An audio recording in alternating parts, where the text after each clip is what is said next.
बिस्मिल्लाहिर्रहमानिर्रहीम। अस्सलाम वालेकुम नाज़रीन किराम, मैं हूं आपकी मेज़बान डॉक्टर मुक़द्दस मलिक, आपके अपने प्रोग्राम आपकी बात आपके साथ में। आज हम मौजूद हैं डिस्ट्रिक्ट गुजरात के एक गांव कोटला कासमहा में। नाज़रीन किराम, कोटला कासमहा की हिस्ट्री कुछ यूं है कि ये लेजेंडरी चौधरी कासमहा के नाम पर ये गांव है। यहाँ के रहने वाले लोग बहुत हार्ड वर्कर हैं, बहुत ऑनेस्ट हैं और ये बहुत बड़ा गाँव है। आज हम आपकी मुलाकात एक ऐसी समाजी सियासी शख्सियत से करवाने जा रहे हैं जिनका हल्का अहबाब वसी पैमाने पर है। वो बचपन से ही उनका खानदान सोशल वर्कर है। वो बहुत छोटे थे जब उनके फादर ग्रामी अल्लाह पाक उनकी मग़फ़िरत फरमाए, उनकी डेथ हो गई थी और उनकी मदर ने माशाल्लाह से सोशल वर्किंग की मिसाल कायम कर दी। आज तक जो ना कर सका, उन्होंने अपने गांव के रहने वाले लोगों को ना सिर्फ जमीन दी बल्कि रहने के लिए घर दिया, जगह दी और ये भी कहा कि आप लोग रहें और ता क़यामत ये घर उन्हीं के लिए हैं। जी तो नाज़रीन इकराम, चूंकि ये इतने सोशल और समाजी वर्कर हैं माशाल्लाह से और इनका सियासी करियर आज हम उनसे पूछते हैं कि उन्होंने अपनी इब्तदा किस तरह से की। मेरी मुराद चौधरी शहजाद अब्दुल्ला साहब हैं जो कि सीनियर रहनुमा पाकिस्तान तहरीक इंसाफ हैं और नायब सदर इंसाफ वेलफेयर विंग डिस्ट्रिक्ट गुजरात हैं। अस्सलाम वालेकुम जी। अस्सलाम वालेकुम। आपका बहुत शुक्रिया मैडम कि आप लोग आए मेरे व्यूज़ लेने के लिए। फर्स्ट ऑफ ऑल तो मैं जीएम न्यूज़ के बारे में थोड़ा सा बात करूंगा क्योंकि काफ़ी व्यूअर्स भी हैं आपके। मैं भी बड़े शौक से आपकी न्यूज़ देखता हूं और माशाल्लाह बहुत प्रोग्रेस कर रहे हैं आप और अल्लाह ताला आपको मज़ीद जो है इसमें ऊपर से ऊपर लेके जाए। Thank you so much. कैसे मिजाज हैं सर आपके? जी अल्हम्दुलिल्लाह ठीक, बिल्कुल फर्स्ट क्लास। सर, बचपन से जवानी तक का आपका सफ़र कैसा गुजरा? बचपन से जवानी तक का सफ़र एक मूवी भी बन सकती है उस पर, लेकिन चले मैं आपको शॉर्ट बताता हूँ। पॉलिटिक्स और सोशल वेलफेयर जो है वो तो हमारे ब्लड में है। मेरे फादर चौधरी अब्दुल्ला खान मरहूम अल्लाह उनको जन्नत नसीब करे, वो कोटला कासमहा यूनियन काउंसिल्स जब फर्स्ट टाइम जी बनी थी तो फर्स्ट चेयरमैन थे उनके यूनियन काउंसिल कोटला कासमहा की और अपनी जगह भी उन्होंने दी यूनियन काउंसिल के लिए और लोग अभी तक उनको याद करते हैं। फिर उसके बाद मेरी वालदा, उन्होंने भी उनके काम को आगे बढ़ाया और बहुत अच्छे तरीके से बहुत उन्होंने भी सोशल वेलफेयर किया माशाल्लाह। उसके बाद ज़ाहिर है अब फिर मेरी स्टेज आनी थी। अब वो दोनों अल्लाह को प्यारे हो चुके हैं, अल्लाह उनके दर्जात बुलंद फरमाए। तो मेरा भी वही पॉइंट ऑफ व्यू लेके आया हूँ, वही विजन है जो मेरे वालिदैन का भी था और ऊपर से फिर खुशकिस्मती के हमें एक ऐसा लीडर मिल गया इमरान खान साहब की सूरत में कि जिनसे टोटली मेंटली हमारी हम आहंगी है, उनकी जो पॉलिसीज़ हैं, उनका जो विजन है और अब हम फील्ड में हैं। मैं कोटला कासमहा का पीटीआई का प्रेसिडेंट भी हूँ। अब मुझे मेरी पार्टी ने मज़ीद थोड़ी जिम्मेदारी दे दी है नायब सदर इंसाफ वेलफेयर विंग का और I try my level best. इंशाल्लाह ताला लोगों की उम्मीदों पे पूरा उतरेंगे। तो सर, आपने अपना बाकायदा जो सियासी करियर है इसका आगाज़ कब से किया और कब आपने पीटीआई ज्वाइन की? चूंकि आप बिजनेसमैन हैं और आपका तल्लक ओवरसीज थे, आप ओवरसीज थे तो आपने एकदम से पीटीआई ज्वाइन की और सियासत में आए, तो इसकी क्या वजह है? देखिए जी, प्रैक्टिकली अगर आप पूछें तो आप कह सकते हैं अबाउट 2010 प्रैक्टिकली, लेकिन मेंटली और दिली तौर पे मतलब आई एम बॉर्न पीटीआई क्योंकि खान साहब का मैं शुरू से फ़ैन भी हूँ उनकी गेम की वजह से। फिर उसके बाद उन्होंने जो सोशल वेलफेयर सोशल वर्क्स किए, हॉस्पिटल्स बनाए, यूनिवर्सिटीज़ बनाई, उनके दिल में एक दर्द है हमारी गरीब आवाम का जो कि मुझे पहले नज़र नहीं आया। पहले मुझे तो ये लगता कि हम लोग सारे इंक्लूडिंग हम भी मफाद परस्त एक तबके से ताल्लुक़ रखते थे सारे, लेकिन खान साहब के विजन में एक चेंज नज़र आई है और जब से मुझे उस चीज़ की समझ आई है तो मैं पीटीआई मैंने ज्वाइन भी कर ली और अब मैं वर्क भी कर रहा हूँ। इंशाल्लाह आने वाला बल्दियाती इलेक्शन जो है वो कॉन्टेस्ट करूँगा मैं कोटला कासमहा यूनियन काउंसिल से और बाकी लोगों के लिए भाग दौड़ रहे हैं जितना मुमकिन है, बल्कि अपनी बसात से बढ़ के भी कोशिश करते हैं। फिर पीटीआई के हमारे एमएनए साहब सैयद फैजुल हसन शाह साहब, एक दरवेश सिफ्त इंसान, वो भी समझे एक रवायती पॉलिटिक्स से हट के पॉलिटिशियन है और उनका भी काफ़ी हमें सपोर्ट है और इंशाल्लाह ताला हम पीटीआई के ساتھ رہتے ہوئے جی جی حتی الامکان جو بھی ہم سے ہو سکا کریں گے. ماشاء اللہ سے. اچھا مجھے یہ بتائیے کہ آپ اپنے بچپن سے لے کر اب تک کے تمام ٹائم پیریڈز میں آپ پاکستان کا ایک سچا لیڈر کسے سمجھتے ہیں؟ مطلب ایسا لیڈر جس سے آپ کی انسپریشن اٹیچ ہو.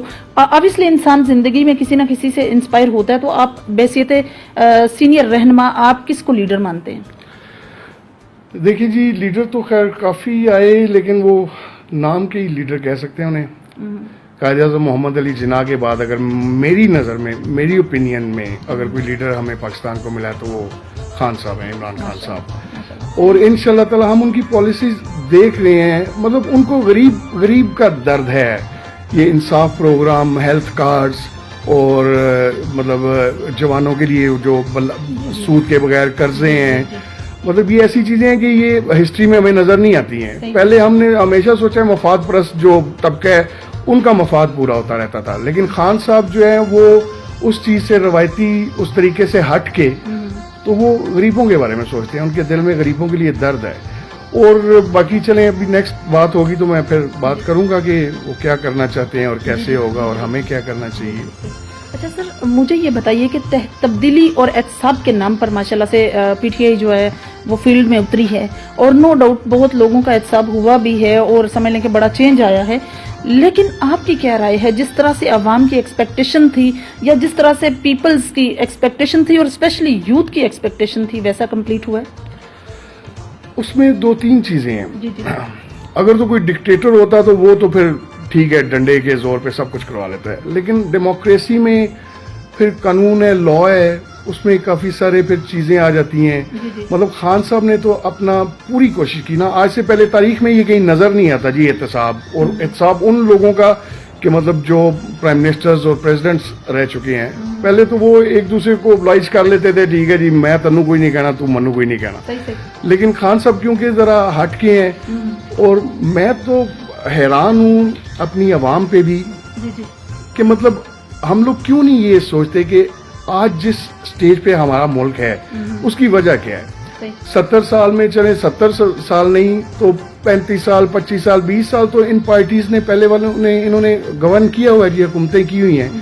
تو اگر ان 70 سال میں یہ تھوڑا کر کے بھی اس ملک کے لیے کچھ کرتے تو آج کوٹلہ قاسم خان میں بھی ایک فری ڈسپنسری ہوتی, ہاسپٹل ہوتا, ہمارے ڈور سٹیپس پہ ہمیں انصاف ملتا, ہماری ایجوکیشن کا لیول ایک ہوتا.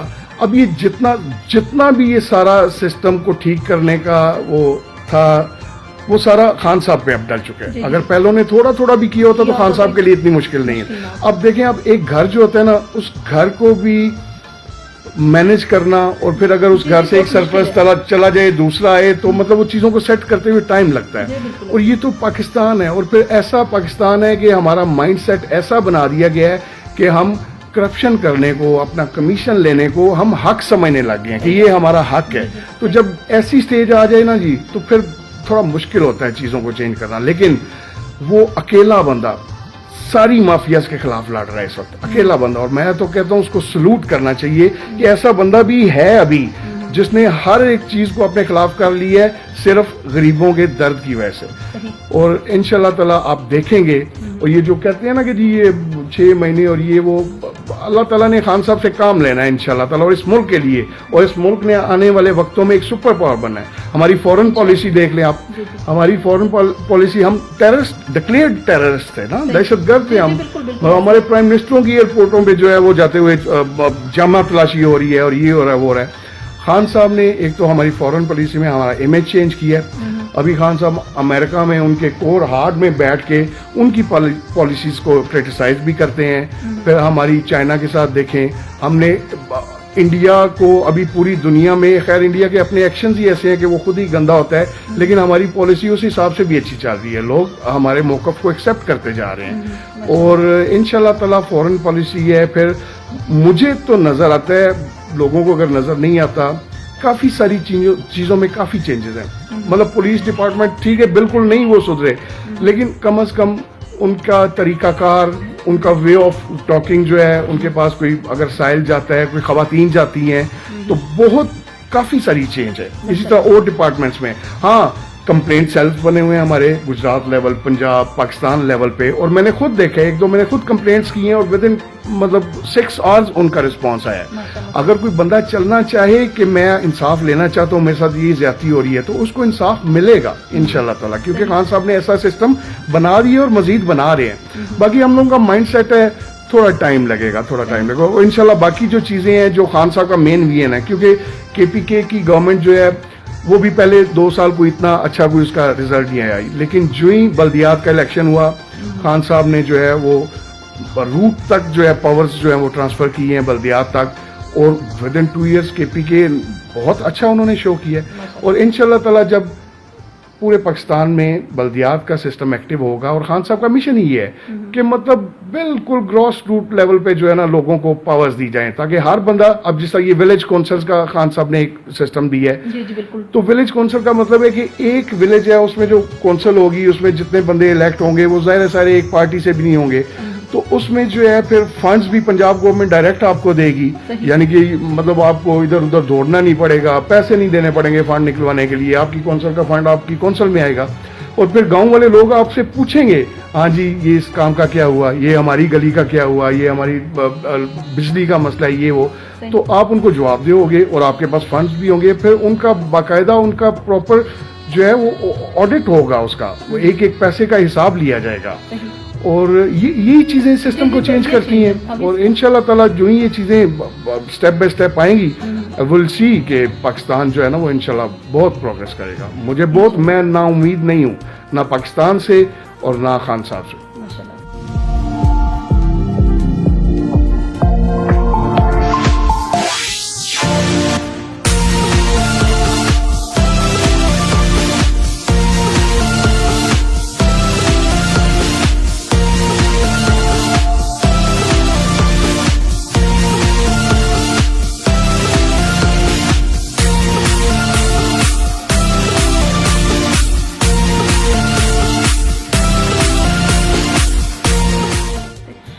बताइए कि नून लीग के दौर में पाकिस्तान की जीडीपी की क्या कंडीशन थी और अभी पाकिस्तान की जीडीपी की क्या कंडीशन है। गो के नो डाउट इसमें यह है कि मतलब इस वक्त कोरोना जैसी वबाई बीमारी भी है जिसने पूरी दुनिया को लपेट में लिया हुआ है, पाकिस्तान भी उसी का हिस्सा है और इससे हमारी जीडीपी बहुत कमजोर भी हो चुकी है, हद से ज्यादा लॉस हो चुका है। तो आपको क्या लगता है वैसे ओवरऑल अगर देखा जाए तो जीडीपी में कुछ फर्क पड़ा? लेकिन ये जो जीडीपी और इस तरह की ये टेक्निकल चीजें हैं ना, इनके पीछे फिर एक बड़ी लंबी हिस्ट्री होती है ना जी। मतलब ये जीडीपी हमारा इतने लो लेवल पे आया क्यों? सबसे पहली बात तो ये है, मतलब इसका मतलब है कि जो पहली पॉलिसीज थी पहली गवर्नमेंट्स की वो इस तरह नहीं थी कि हमारे जीडीपी को ऊपर लेके जाते, स्ट्रॉन्ग करते। तो अब खान साहब ने, अब ये कोरोना के होते हुए, यानी कि खान साहब का देखें, खान साहब का स्मार्ट लॉकडाउन वाला जो फैसला था जिसको इतना क्रिटिसाइज किया मीडिया में, अपोजिशन ने, सब ने, वो क्रिटिसाइज क्यों कर रहे थे? इसलिए कि वो या मैं, हम लोग तो, हमें अगर एक साल भी घर में बैठ के खाना पड़े तो हम खा सकते हैं, लेकिन खान साहब की सोच ही गरीब लोगों की तरफ है ना। वो कहते थे कि ये जो डेली वेजेस वाले बंदे हैं यार, जिन्होंने रोजाना काम करके अपने घर बच्चों को लाके खिलाना है, इनका क्या बनेगा? क्या हमारी गवर्नमेंट इतनी अमीर है कि वो इन सब की वो सारी जरूरियात पूरी कर सके? जैसा ऑस्ट्रेलिया में अब ये हो रहा था कि मतलब वो जितने लोग घर बैठे हुए थे उनको $500 ऑस्ट्रेलियन जो है पर वीक गवर्नमेंट दे रही थी। लेकिन क्या हमारा मुल्क या हमारा खजाना या हमारा वो इस काबिल था कि हम ये चीज कर सकते? और वो क्यों नहीं था? फिर बात वही आ जाती है कि जो पहली पॉलिसीज है हमारी जो है ना, कोरोना को जिस तरह खान साहब ने डील किया है, अभी भी तकरीबन आप दुनिया से अगर स्विट्जरलैंड, नॉर्वे वगैरह को छोड़ दें, बाकी मुल्कों से आप अगर कंपैरिजन करें तो जितना इकोनॉमी का फॉल डाउन बाकी मुल्कों में हुआ है, हमारे मुल्क में उतना नहीं हुआ। ठीक है, वैसे तो हम कहते हैं, हम तो इस तरह कहते हैं कि जैसे शायद पहले खान साहब से पहले दूध की नहरें बह रही थी। मैं तो देख रहा हूँ कि खान साहब से पहले जो सिस्टम थे इसी तरह लोग पिछे हुए थे। अब तो लोग थोड़ा सा फिर लोगों की सुनी जाती है कम से कम। खान साहब ने लोगों को प्रोटेस्ट करना सिखा दिया, बोलना सिखा दिया, अपने हकूक के लिए बोलना सिखा दिया। अब जब हम बोलते हैं अब ये अपोजिशन, पहले किसी की जरूरत होती थी कोई प्राइम मिनिस्टर के खिलाफ, MNA MPA, आप अपने चेयरमैन के खिलाफ नहीं बात कर सकते थे। खान साहब ने लोगों को वो विजन दिया है कि आप अपने हक के लिए बोलो, आपने जिसको क्रिटिसाइज करना है करो, और वो सुनते हैं, सारा क्रिटिसिज्म सुनते हैं और उनका दिल दुखता भी है। क्योंकि हम, फिर वही बात है मफाद परस्त उल्लाह, देखें अगर उन्होंने मतलब ताजरों पे वो सिस्टम किया कि या जखीरा अंदोजी जो है वो नहीं करनी चाहिए, डिस्ट्रीब्यूशन ऑफ वेल्थ होना, ठीक है, मतलब जिस पे भी उन्होंने वो किया है वो लोग सड़कों पे आ गए, ठीक है। अभी ये जो ऑयल का मसला हुआ है, देखिए उन्होंने बंद कर दिया। अब खान साहब किस तरह 5-6 लाख पेट्रोल पंपों को और बंदों को रातों रात बंद कर दें, सील कर दें, फिर भी तो पेट्रोल नहीं ना मिलेगा। तो मतलब पहले ये था कि पहले हुकूमतें जो है वो इन माफियाज के साथ मिली होती थी और वो मिलजुल के जी तुसी भी खाओ तेसी खाइए सिस्टम चला लेते थे। लेकिन खान साहब जो है वो कहते हैं कि मुझे ये चीजें नहीं वारा, मैं तो करूंगा, एहतसाब करूंगा। तो अगर तो वो फिर वही बात है, अगर तो डिक्टेटर होते तो फिर तो वो सब कुछ इजीली होता है। तो डेमोक्रेसी है, उसमें फिर काफी सारी चीजों को देख के चलना पड़ता है। और एक बात है वैसे, यानी कि ये तो सब कहते हैं ना कि इमरान खान जो है ना वो बजाते खुद बंदा ठीक है, ईमानदार है, हर बंदा है ना, वो टीम ऐसी। पहली तो बात है कि टीम उन्होंने पाकिस्तान से ही लेनी थी, लेकिन यार फिर भी देख लो अगर वो बंदा ठीक है, कम से कम उसने अगर अब वो अमेरिका का टूर करता है तो वो उसका खर्चा $67,000 होता है या $1,00,000 होता है। तो पहले जो हमारे हुक्मरान करते थे उनका $67,000 और मतलब $167,000 तक उनके खर्चे गए हुए हैं। मतलब चलो लीडर अगर अच्छा है, ईमानदार है, तो उसके नोटिस में जो जो चीजें आती जाएंगी कम से कम उन पे तो एक्शन लेगा ना जी। पहले तो नोटिस में होती थी लेकिन एक्शन नहीं लिए जाते थे, बल्कि मिल बांट के वो सारा सिस्टम होता था। तो जब भी कोई चीज रूटीन से हट की होती है और हक पे चलना आपको पता है बड़ा मुश्किल है, मतलब ये तो इतना मुश्किल है कि फिर बार बार वही बात है कि सल्यूट टू इमरान खान, मतलब वो बंदा डट गया है वो इस सिस्टम के खिलाफ और इंशाल्लाह वो बेहतरी करेगा जी इंशाल्लाह।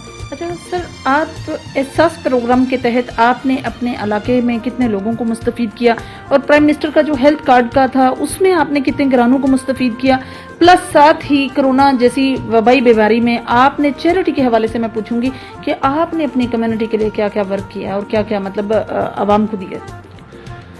चैरिटी पे पहले बात कर लेते हैं, मतलब हस्बे तौफीक जी जी जितना हम कर सकते थे किया, लेकिन मैंने उसमें मीडिया को इन्वॉल्व नहीं किया, ना ही मैंने वो तस्वीर बनवाई और ना कुछ रिलेटिव्स ने मदद की, कुछ अपने पास से कुछ इस तरह करके तो राशन वगैरह दिया हमने जितना कर सकते थे, तो वो तो किया है। एहसास जहाँ तक प्रोग्राम की बात है और हेल्थ कार्ड, अब देखें मेरे सिर्फ कोटला कासम खान के गांव में 600 हेल्थ कार्ड इशू हैं। 600 हेल्थ कार्ड का मतलब है मतलब 7 लाख और समथिंग रुपीस जो है पर फैमिली, मतलब वो अपना ट्रीटमेंट करा सकते हैं। बल्कि अभी कल अगले दिन खान साहब बता रहे थे कि उसको 7 लाख की बजाय अब वो 10 लाख कर रहे हैं, यानी कि 10 लाख तक आप अपना ट्रीटमेंट कर। किसने किया है यार आज से पहले, ये किसने सोचा भी किसने है।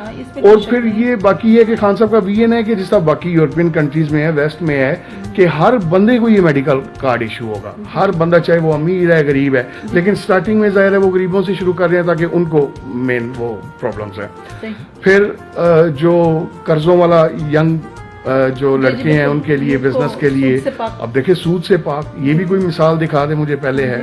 मतलब उस खान साहब की हर सोच ही अवाम के बारे में है, लेकिन जाहिर है मफाद परस्त टोला जिनको बिलियंस का नुकसान हो रहा है अब इन चीज़ों की वजह से, क्योंकि खान साहब चेक एंड बैलेंस रखना चाहते हैं, तो वो इसको इतनी आसानी से और इतनी जल्दी नहीं मानेंगे और वो प्रोपेगेंडा करेंगे। और खान साहब को इसकी परवाह नहीं है, वो प्रोपेगेंडा होते रहे, वो करेंगे जिस मिशन के लिए वो आए हैं वो करेंगे इंशाल्लाह, और हम उनके साथ हैं। जी जी बिल्कुल। चौधरी साहब, हर इंसान की लाइफ की कोई ना कोई अचीवमेंट होती है, अचीवमेंट में अच्छी भी हैं, हर तरह की अचीवमेंट होती हैं, लेकिन कुछ अचीवमेंट आपकी ज़िंदगी की ऐसी होती हैं जिससे आपको स्पिरिचुअली पीस मिलता है, सुकून मिलता है। तो सर आपकी कौन सी ऐसी स्पेसिफिक अचीवमेंट हैं जिससे आपको पीस मिलता है, वो हमारे साथ शेयर कीजिए आप। ये बात कोई और मेरे बारे में करता तो अच्छा था, अपने मुंह मियां मिठू बनने वाली बात है फिर। नहीं सर, लेकिन ये आपके खानदान के बारे में तमाम लोग बात करते हैं। हाँ। मैं समझता हूँ जो मेरी अचीवमेंट है ना जी, वो ये है कि मुझे अपने एरिया के लोगों का प्यार मिल रहा है। माशाल्लाह सर। वो कहते हैं कि मतलब मेरा अखलाक अच्छा है लोगों के बकौल, और सबसे इससे भी बड़ी अचीवमेंट ये है कि कोई बंदा ये साबित नहीं कर सकता कि मैंने किसी के साथ कोई ज्यादती की हो। हालांकि चलो इख्तियार भी हैं, पावर्स भी हैं, हम जैसी फैमिलीज के होते रहते हैं सिस्टम इस तरह के, लेकिन अल्हम्दुलिल्लाह इस तरह का कोई इशू नहीं है कि کوئی بندہ کہے کہ انہوں نے زیادتی کی, انہوں نے ہمارے یہ کر دیا وہ کر دیا. اور دوسری بات ایک اور بھی میرا مشن ہے کہ جو بندہ حق پہ ہے, چاہے وہ کمزور ہے چاہے وہ تگڑا ہے, جس طرح بھی ہے, اس کا ساتھ دینا ہے ہم نے جو حق پہ ہے. اور یہ آپ میرے گاؤں کے لوگوں سے بھی پوچھ سکتے ہیں کہ اس طرح کے آئے ہیں واقعات کئی سارے جن میں ماڑے بندے کو مزید جو ہے وہ دبایا جاتا ہے, لیکن میں ان کے ساتھ چلا ہوں اور آئندہ بھی چلوں گا, اور اللہ تعالیٰ مجھے ہمت اور توفیق دے. تو میں سمجھتا ہوں یہ میرے میں ایک پازیٹیو چیز ہے کہ میں اپنے مفاد کا اتنا نہیں سوچتا. میں کہتا ہوں کہ اللہ تعالیٰ کی مخلوق جو ہے اس کو کسی طریقہ سے, کیونکہ دیکھیں جی یہ اب 40 سے اوپر تک ہوگی ہے ہماری لائف, زیادہ سے زیادہ 15-20 ہوگی اگر سیدھے اس طرح چلے, طبی موت بھی مرے, تو اوپر جا کے بھی کچھ جواب دینا ہے نا. تو میرا مشن یہ ہے کہ کم از کم میرے کھاتے میں کچھ چیزیں ایسی لکھی جا سکیں کہ میں اللہ پاک کو کہہ سکوں کہ اللہ پاک جی آپ کی توفیل اور آپ کی توفیق سے میں نے یہ کیا. ماشاءاللہ بہت اچھی سر آپ کی تھاٹس اور تھنکنگ ہے. اسپورٹس کو آپ نے اپنے علاقے میں امپروومنٹ دی ہے, اور آپ کو پتہ ہے اسپورٹس ہماری زندگی کا جو ہے متوازن رول ہے, اور میں سمجھتی ہوں کہ اس سے یہ وہ ایکٹیویٹی ہے جس سے مائنڈ اور باڈی دونوں بیلنس میں رہتی ہیں. تو آپ نے اپنے علاقے میں, اپنی کمیونٹی میں, اپنی یوسی میں اس کو فروغ دیا؟ میں بیسیکلی خود بھی اسپورٹس مین رہا ہوں جی. مطلب میں نے کوئی گیم نہیں چھوڑی, اور الحمدللہ اس لیول پہ کی ہیں کہ ہمیشہ کی ہر گیم میں کیپٹن ہی رہا ہوں. اور میرے گاؤں میں بہت زیادہ ٹیلنٹ ہے, خاص کر کے کرکٹ کا, کیونکہ میں جانتا ہوں. ابھی ہمارا ایک اور ونگ بھی بنا ہے اسپورٹس اینڈ کلچر کے نام سے, جس طرح ہمارا یہ انصاف کا ویلفیئر ونگ ہے نا جی, اس طرح ایک اسپورٹس اینڈ کلچر کا ونگ بھی بنا ہے مرکز لیول پہ, پنجاب اور پھر ڈسٹرکٹ لیول پہ اس پہ نا. تو ان کے ساتھ بھی ہماری مشاورت شروع ہے, اور میرے گاؤں کے بھی اور میرے علاقے کے بھی 3-4 ایسے بندے ہیں کہ جو ڈیزرو کرتے ہیں کہ ان کو اسپورٹس اینڈ کلچر ونگ میں ان کی شمولیت کی جائے, کیونکہ وہ انٹرسٹ بھی رکھتے ہیں. باقی ٹورنامنٹس ہوتے رہتے ہیں, میرے دوست یار بھی کراتے رہتے ہیں, بلکہ ابھی کل بھی ایک ٹورنامنٹ ہے, اس میں بھی مجھے انہوں نے بلایا ہوا ہے. ادھر گاؤں میں بھی ہوتے رہتے ہیں. گراؤنڈس کا بڑا مسئلہ ہے, وہ بھی انشاءاللہ کسی سٹیج پہ جب ہمیں اختیارات ملیں گے تو ہم گراؤنڈ کا کوئی مسئلہ حل کریں گے. ابھی تو ہم کالج کا ہی گراؤنڈ یوز کرتے ہیں, اس میں بھی کافی پھر ڈیفیکلٹیز آتی ہیں. ظاہر ہے کالج والوں کے اپنے کافی سارے مصروفیات ہوتی ہیں, لیکن تھینکس ٹو پرنسپل صاحب کہ جب بھی کوئی ٹورنامنٹ ہو تو ان سے ریکویسٹ کرتے ہیں تو وہ ہمیں اجازت دے دیتے ہیں کہ ٹھیک ہے. اور اسپورٹس جی بالکل, میں اسپورٹس کا جو ہے نا بہت زیادہ, مطلب میں خود رہ چکا ہوں اسپورٹس مین, جتنا بھی ہو سکا میں سے میں کروں گا اسپورٹس کے لیے. بلدیاتی الیکشن میں سر آپ کس لیول پہ الیکشن کنٹیسٹ کرنا چاہتے ہیں؟ بلدیاتی الیکشن میں اب تو سسٹم بھی چینج ہو رہا ہے, اب تو وہ یونین کونسل نہیں کم ہو رہا ہے, یہ وہ اس طرح, تو ولیج کونسل ہے, کارپوریشن ہے. تو ہمارا کیونکہ ولیج کونسلز میں ہی وہ آئے گا. اب ہمارا گاؤں اس ایریے کا تقریباً سب سے بڑا گاؤں ہے, تو میرا خیال ہے یہ بذات خود ایک ولیج کونسل بن جائے گا, اس کو شاید ساتھ کوئی اور گاؤں اٹیچ نہ کرنا پڑے. تو انشاءاللہ تعالیٰ بلدیاتی الیکشن لڑیں گے جی, لازمی لڑیں گے. باقی پھر یہی ہے کہ وہ جس کے ووٹ زیادہ ہوئے وہ سرپنچ بن جائے گا, باقی اس کے ساتھ کام کریں گے. اگر ہم دوسرے تیسرے نمبر پہ آئے تو ان کے ساتھ کام کریں گے, اگر ہم بن گئے تو ان کو ساتھ لے کے چلیں گے, اور انشاءاللہ الیکشن ہم کانٹیکٹ کریں گے. اور امید ہے میرے گاؤں کے لوگ جتنا پیار کرتے ہیں مجھے, وہ مجھے کامیاب کریں گے انشاءاللہ تعالیٰ. نہ بھی ہوئے تو ہم ان کے لیے حاضر ہیں, ہم کام کریں گے. تو آپ کے خاندانی روایت سمجھ لیں. اچھا مجھے یہ بتائیے کہ آپ اپنے ہی حلقے کی عوام کے لیے کیا میسج کنوے کرنا پسند کریں گے؟ اپنے حلقے کی عوام کے لیے میں یہ میسج کنوے کرنا چاہتا ہوں کہ تھوڑا سا صبر سے کام لیں, اور جتنا 70 سال آپ پہلے سفر کیا ہے آپ لوگوں نے, تو 1-1.5 سال اور مزید برداشت کر لیں. کم از کم خان صاحب کا یہ والا ٹینیور دیکھ لیں, جہاں پہ اتنا برداشت کیا ہے یہ ٹینیور دیکھ لیں خان صاحب کا نا. اور انشاءاللہ تعالیٰ پازیٹیوٹی ہی پازیٹیوٹی ہے, کیونکہ خان صاحب اگر ہیں تو پازیٹیوٹی ہے, اور خان صاحب بالکل وہ کریں گے. اور میں اپنی عوام سے, اپنے حلقے کے اور اپنے گاؤں کے لوگوں سے بھی یہی کہنا چاہتا ہوں کہ ایک تو یہ ہے کہ ایک دوسرے سے پیار محبت اخلاق بڑا ضروری ہے. کسی کے کام آ سکتے ہیں تو کام آئیں, رستے میں کانٹے نہ بچھائیں, اور جو ہے سب نیت اچھی کر لینا ایک دوسرے کے لیے, تب بھی اللہ تعالیٰ ہمارے پہ کرم کر دے گا. जी तो नाज़रीन इकराम, ये थी चौधरी शहजाद अब्दुल्ला की गुफ्तगू जो आप लोगों ने सुनी और बहुत अच्छा एलेबोरेशन दिया उन्होंने अपनी कम्युनिटी के बारे में, अपने अवाम के बारे में। उन्होंने बहुत अच्छा मैसेज कन्वे किया कि जितना हो सके सब्र करें, जहां आपने इतना बर्दाश्त किया थोड़ा सा और बर्दाश्त करें, और प्राइम मिनिस्टर साहब को भी देखें कि ये किस तरह से पॉजिटिविटी के साथ वर्क करते हैं, तो ऑब्वियसली हमें देखना भी चाहिए। तो इंशाल्लाह मेरी मुलाकात होगी फिर आपके साथ किसी नए प्रोग्राम में, तब तक के लिए इजाजत चाहती हूँ। अल्लाह हाफिज।